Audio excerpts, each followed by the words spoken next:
This is the Lone Crater YouTube. We hope this video helps. In this video, I will explain how to play Terraria. First, you'll want to create your unique character and generate a new world to explore. Your initial goal is to gather fundamental resources such as wood from trees, stone from the ground, and gel from slimes. Use these materials to construct a simple shelter before nightfall as dangerous creatures emerge. Then, craft your essential tools: a wooden axe for chopping, a pickaxe for mining, and a sword for defense. This foundational setup will prepare you for your adventure. As you venture forth, explore diverse biomes like forests, deserts, and jungles, each offering distinct resources and formidable foes.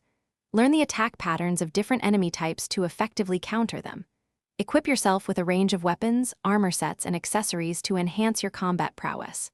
Conquering bosses is crucial. Each victory unlocks new areas, powerful items, and advances your journey through the world. There are over 20 bosses to challenge. Crafting is central to Terraria. You'll use workbenches for basic items, furnaces for smelting ores, and anvils for metal tools and armor. Construct suitable houses to attract non-player characters, or NPC, who offer valuable services and items.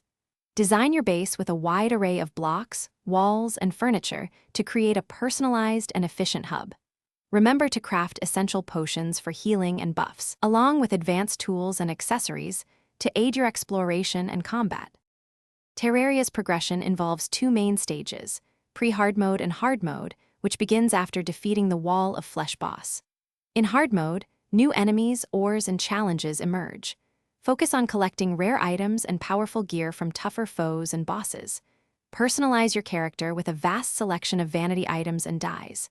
Set your own goals, whether it's constructing an elaborate castle, completing all achievements, or conquering every single boss the game offers. Thanks for watching. Consider subscribing if we helped you.